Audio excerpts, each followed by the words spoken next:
여기서 등장해야 될 인물 김무성입니다.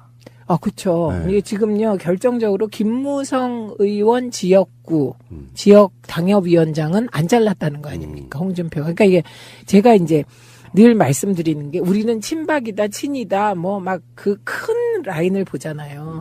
그리고 이번에 이제 김성태가 집권하는 과정을 보면 자유한국당 원내대표가 되는 집권 과정을 보면 홍준표와 김무성이 손잡은 거잖아요. 그렇게 해서 이제 원내대표가 됐으면 되게 이제 전리품을 나눠 먹어야 되잖아요. 그 전리품이 당협위원장 자리잖아요. 그러면 복당한 바른정당 갔다가 철새 귀환한 그 바른정당 갔다 온 사람들에게 복당파에게 자리를 줘야 되잖아요. 그 자리는 둘 중에 하나예요. 당직을 주거나 당협위원장을 보장하는 거거든요. 우리가 지난번에도 이게 진짜 어떤 순간이지만 홍준표와 김무성의 일대 전쟁이 벌어지게 된다. 그리고 누군가는 또 어부지리 하려고 짱 보고 이게 정치다 그런 얘기를 한 기억이 나는데요. 그래서 김무성은 지금 참으로 착잡한 그리고 철새 귀환의 쓴맛을 지금 온전히 맛보고 왜 당권을 놓치면 안 되는가 뭐 그런 생각들을 하고 있을 것 같고 또 바른정당 같은 복당파인 김성태 의원에 대한 배신감 지금 복잡할 것 같아요. 근데 여기서 뭔가 다른 거 한번 던져볼게요. 네. 색다른 시각으로 던져드릴 테니까 받아주십시오. 네, 네. 일단 홍준표 입장에서는 물론 당대표가 자기 친홍 당화시키는 건 어쩌면 당연할 수도 있는 거잖아요. 그런데 홍준표 자체가 친박도 배척의 대상이 아니라 자기 편으로 만드는 게 우선일 거라고 보거든요. 네. 자기한테 감정이 좀 나쁘지 않은 사람들은 자기 친홍으로 만드는 게 우선이라고 생각이 들면 네. 어차피 누군가가 뭔가를 얻으면 누군가는 잃는 구조인 거잖아요. 당협위원장 네, 같은 네, 경우는. 네. 그래서 김무성도 아직 당협위원장 자리 안 줬어라는 그 나름대로 이렇게 남겨둔 어떤 상황이 아닐까라는 생각도 해보거든요. 당연하죠. 네. 그러니까 그 홍준표 대표가 막말만 하는 게 아니에요. 끊임없이 계속 머리를 회전하면서. 우리 같은 이제 그 속물들은 짱구 굴린다고 합니다. 표현을. 뭐 그런 거죠. 그러면서 권력 투쟁을 하고 있는 거거든요. 저 과정은 헤게모니 투쟁의 과정이잖아요. 그러니까 저희 구리 남양주를 보면요. 박창식 잘렸어요. 구리 당협위원장이었거든요. 이분은 박근혜 대통령이 굉장히 알뜰하게 챙긴 분으로 알려져 있습니다. 이분이 이제 프로덕션을 했는데요. 그리고 이분이 PD 출신이라고 해요. 그래서 연예인들을 많이 알고 그런저런 인맥으로 박근혜 대통령 총애를 받아서 우리 지역으로 온 현역 자유당 의원이 박창식을 박근혜 대통령이 너무 챙기니까 그 당협위원장도 박창식한테 뺏겼던 거거든요. 근데 참 세월이 바뀐 거죠, 지금. 그다음에 나머지 친박, 그러니까 일각에서는 뭐 서청원 계열이다, 또 홍문종 계열이다라고 알려졌던 그 남양주의 갑을 지역위원장이 다 잘렸어요. 그리고 친박 핵심인 지금 주모 의원, 친박 핵심 중에 핵심이죠. 왜냐하면 박근혜 청와대에서 김기춘 비서실장 시절에 정무비서관을 했기 때문에 핵심 중에 핵심인데 살아남았어요. 그러니까 그런 식으로 이제 친박도 자르고 막 이렇게 합니다. 그런데 남기는 거예요. 그것도 이제 디바이드 앤 롤. 그러니까 분열 정책이죠. 친박 분리 정책. 그리고 거기에는 이제 할 수 있는 모든 게 동원되지 않겠습니까? 혹시 학맥이 있나? 저 성향이 좀 그런가? 뭐 다 분석해서 그런 과정이고요. 김무성도 마찬가지입니다. 김무성 의원도 저는 좀 이따가 김무성 의원이 갑자기 서청원 만날지도 모른다고 생각해요. 공개적으로. 정치적인 무게감으로 보면 홍준표나 김무성이나 서로 섞이기는 좀 힘든 구조라고 봐요. 자기들 아우라가 나름대로 있는 사람들이잖아요. 그러니까 김무성 입장에서는 소가리가 엄청 그러니까 어떤 상황인지는 모르지만 또 홍준표 스타일로 보면 이게 김무성한테 기다려달라 이런 느낌은 아닐 것 같고 뭔가 좀 갖고 노는 것 같은 느낌일 것 같아요. 어차피 목줄은 본인이 지고 있는 상태이잖아요. 그렇죠. 네. 당대표니까. 그리고 내년 6월 지방선거까지 어느 당도 당대표 흔들기가 힘들죠.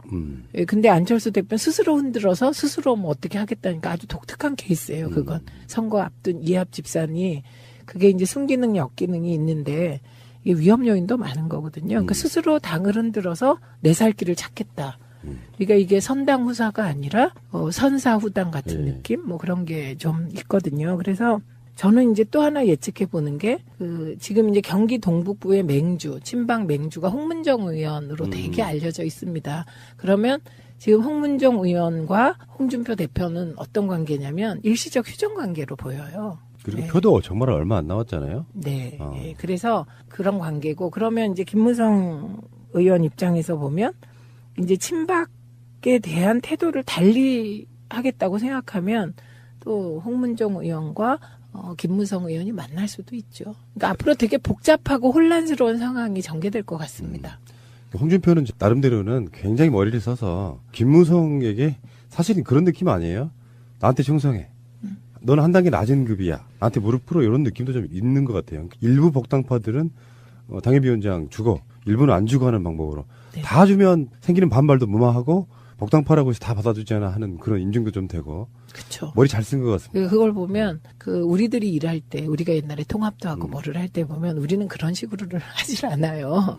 그냥 원칙을 정해서 원칙에 맞으면 다 하는 거거든요. 그리고 원칙에 안 맞으면 안 하고. 그러니까 그 정치를 오래 하신 분들이 우리 세력을 보면 참 저 진짜 수가 났다 이렇게 생각하시면서 비웃고 그러실 것 같은데 결국은 끝은 다른 것 같아요. 원칙을 지킨 세력은 결국은 국민적 동의가 오는데 원칙 없이 지금 그걸 일종의 뭐 그게 전략이라고 하지만 그거 뒤집어서 얘기하면 술수거든요. 그러면 국민들은 그건 너무 싫어하시는 것 같아요. 돌아가는 분위기를 보니까 네. 홍준표가 정말 비열하다는 생각도 좀 드는 게요. 저쪽의 분위기 보도를 보니까 어떤 느낌이냐면 진짜로 김무성이 부글부글 한다는데 그렇다고 김무성이 또 나갈 수도 없잖아요. 그쵸. 그러니까 어차피 이 사람은 퇴로가 막힌 상태. 또 나가면 그냥 바보 인정인 거고 당내 투쟁을 해야 되는 상황인데 홍준표가 당대표다 보니까 홍준표 쪽으로 몰리는 사람들은 많아질 것이고 정말로 고립무원이 될 것인지 아니면 어느 날 손을 내밀 것인지 여러 가지로 복잡해지네요. 그렇죠. 그리고 보통은 이제 이런 경우 복당파의 수장 비슷하게 김무성 의원이 계속 얘기가 되면 김무성 의원 지역구 정도는 보장하는 게 과거에 자유한국당 네. 쪽의 셈법이었어요. 근데 이제 홍준표 대표는 그 셈법을 과감하게 깬 거죠. 그게 어떤 후폭풍을 몰고 올지는 그 또한 예측 불허다. 그러고 보면 우리 홍 선생이 승부사이긴 승부사예요. 어떻게 바로 옆에 최고위원을 그렇게 잘라냅니까? 그러니까요. 그러니까 기존의 그쪽 진영의 문법, 자유한국당의 문법도 다 깼다니까요. 제가 어제 방송에서 그랬습니다. 홍준표를 평생 처음으로 칭찬하게 됐다. 유해에 잘라낸 거. 일단은 직원을 쳐내놓고 보자. 사람도 아닌 사람들 옆에다 놓고 말이야. 알겠습니다. MBC 이야기를 잠깐만 하겠습니다. 의원님 앞에서는 언론 이야기를 안 할 수가 없어요. MBC 보도는 다음 주부터 정상화된다고 하더군요. 최승호 사장의 이야기를 들어보면 뭐 SNS 등에 보면 예. 26일 저녁 8시에 MBC 뉴스데스크 지금 임시로 뉴스하고 있거든요. 네. MBC 뉴스데스크가 재개되는데 네. 앵커에는 이제 해직 기자 출신의 박성호 기자하고 손정은 아나운서가 맡기로 했다고 이야기합니다. 근데 이 둘이 쫓겨나기 전에 그 뉴스데스크를 진행하던 팀이네요, 보니까. 예, 그러니까 5년, MBC의 치욕의 5년을 인정하지 않고 다시 시작하겠다는 뜻이네요. 아, 그 의미는 굉장하네요. 그 네, 느낌이요. 네, 그거예요.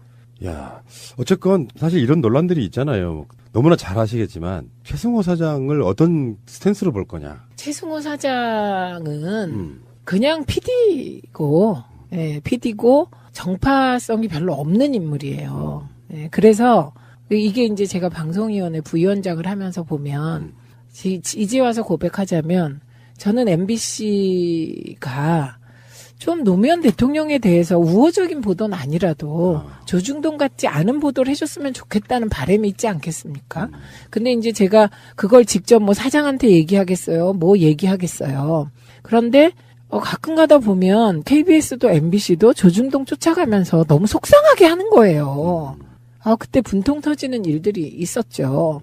그러니까 그래서 섭섭한 게 너무 많았어요. 제가. 이거는 이제 저의 정파적인 바람인 거죠. 예, 그리고 저는 뭐 집권하고 나면 모든 정부가 방송이 그 우호적인 보도를 해주면 좋겠다 이런 생각하는 건 인지상정이죠. 그러니까 공정성 이전에 네.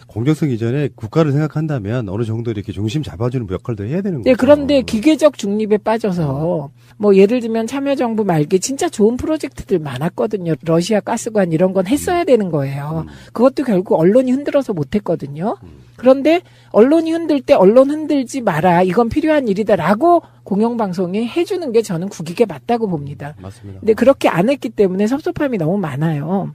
그런데 또 하나 섭섭함은 뭐냐면 제가 같이 언론운동을 오래 하면서 보면 이명박근혜 정부 때 그들이 보여준 태도가 너무 약한 거예요. 우리한테 할 때에 비해서. 그래서 그런 게 있었어요. 그런데 지난 9년 동안 너무나 고생을 하면서 기계적 중립하지 않겠다고 하니까 지켜보겠습니다. 그래서 MBC 뉴스 안 봐요, 아직. 네.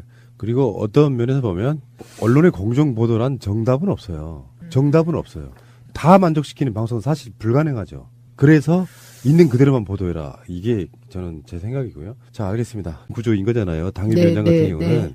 그래서 김무성도 아직 당협위원장 자리에 안 줬어라는 그 나름대로 이렇게 남겨둔 어떤 상황이 아닐까라는 생각도 해보거든요. 당연하죠. 네. 그러니까 그 홍준표 대표가 막말만 하는 게 아니에요. 끊임없이 계속 머리를 회전하면서. 우리 같은 이제 그 속물들은 짱구 굴린다고 합니다. 표현을. 뭐 그런 거죠. 그러면서 권력 투쟁을 하고 있는 거거든요. 저 과정은 헤게모니 투쟁의 과정이잖아요. 그러니까 저희 구리 남양주를 보면요. 박창식 잘렸어요. 구리 당협위원장이었거든요. 이분은 박근혜 대통령이 굉장히 알뜰하게 챙긴 분으로 알려져 있습니다. 이분이 이제 프로덕션을 했는데요. 그리고 이분이 PD 출신이라고 해요.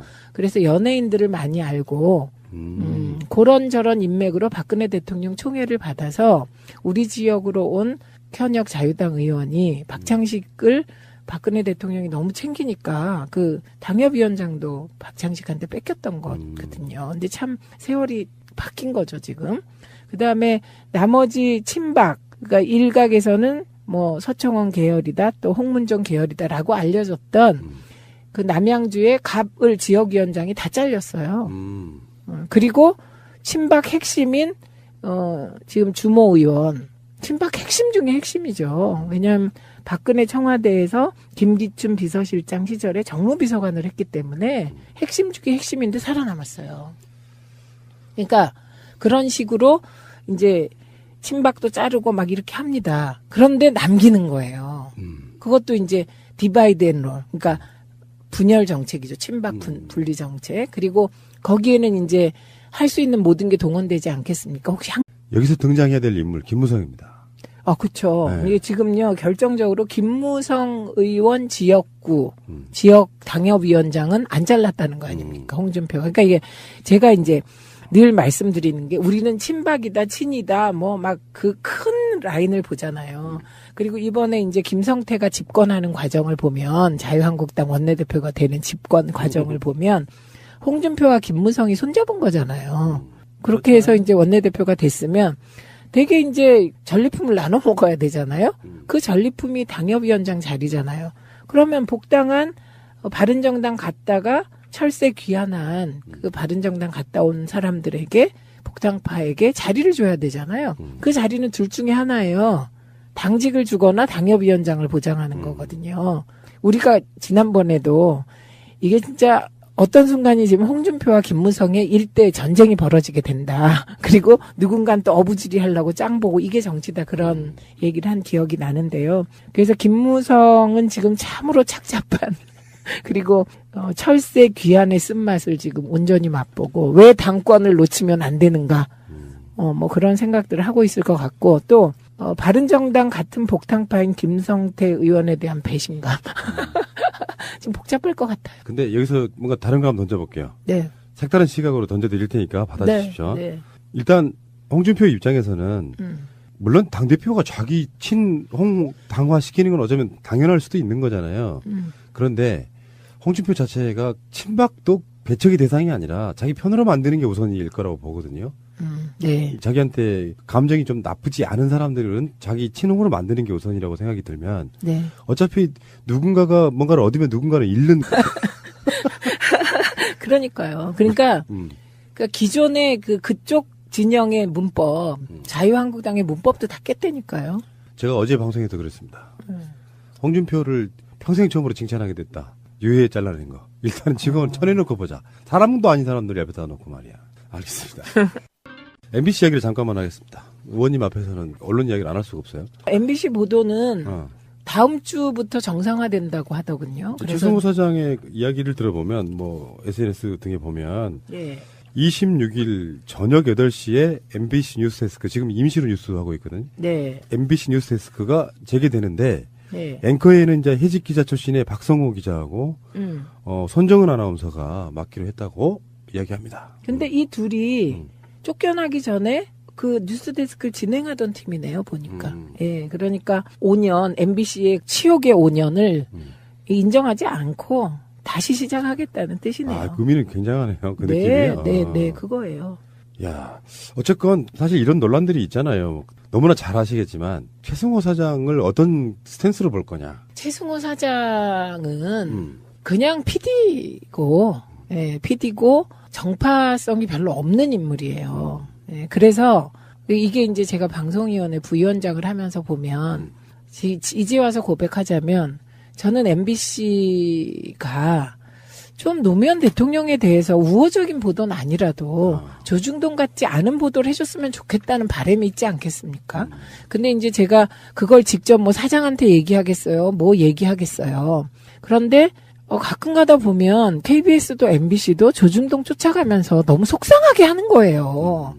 그때 분통 터진 것 같아요. 일부 복당파들은 당협위원장 주고 일부는 안 주고 하는 방법으로 다 주면 생기는 반발도 무마하고 복당파라고 해서 다 받아주지 않아 하는 그런 인증도 좀 되고. 그쵸. 머리 잘 쓴 것 같습니다. 그걸 보면 우리들이 일할 때 우리가 옛날에 통합도 하고 뭐를 할 때 보면 우리는 그런 식으로를 하질 않아요. 그냥 원칙을 정해서 원칙에 맞으면 다 하는 거거든요. 그리고 원칙에 안 맞으면 안 하고. 그러니까 그 정치를 오래 하신 분들이 우리 세력을 보면 참 저 진짜 수가 났다 이렇게 생각하시면서 비웃고 그러실 것 같은데 결국은 끝은 다른 것 같아요. 원칙을 지킨 세력은 결국은 국민적 동의가 오는데 원칙 없이 지금 그걸 일종의 뭐 그게 전략이라고 하지만 그거 뒤집어서 얘기하면 술수거든요. 그러면 국민들은 그건 너무 싫어하시는 것 같아요. 돌아가는 분위기를 보니까 네. 홍준표가 정말 비열하다는 생각도 좀 드는 게요. 저쪽의 분위기 보도를 보니까 어떤 느낌이냐면은 진짜로 김무성이 부글부글 한다는데 그렇다고 김무성이 또 나갈 수도 없잖아요. 그쵸. 그러니까 어차피 이 사람은 테러가 막힌 상태. 또 나가면 그냥 바보 인정인 거고 당내 투쟁을 해야 되는 상황인데 홍준표가 당대표다 보니까 홍준표 쪽으로 몰리는 사람들은 많아질 것이고 정말로 고립무원이 될 것인지 아니면 어느 날 손을 내밀 것인지 여러 가지로 복잡해지네요. 그렇죠. 그리고 보통은 이제 이런 경우 복당파의 수장 비슷하게 김무성 의원이 계속 얘기가 되면 김무성 의원 지역구 정도는 보장하는 게 과거에 자유한국당 쪽의 셈법이었어요. 근데 이제 홍준표 대표는 그 셈법을 과감하게 깬 거죠. 그게 어떤 폭풍을 몰고 올지는 그 또한 예측 불허다. 그러고 보면 우리 홍 선생이 승부사이긴 승부사예요. 어떻게 바로 옆에 최고위원을 그렇게 잘라냅니까? 흑맥이 있나? 저 성향이 좀 그런가? 뭐 다 분석해서 그런 과정이고요. 김무성도 마찬가지입니다. 김무성 의원도 저는 좀 이따가 김무성 의원이 갑자기 서청원 만날지도 모른다고 생각해요. 공개적으로. 정치적인 무게감으로 보면 홍준표나 김무성이나 서로 섞이기는 좀 힘든 구조라고 봐요. 자기들 아우라가 나름대로 있는 사람들이잖아요.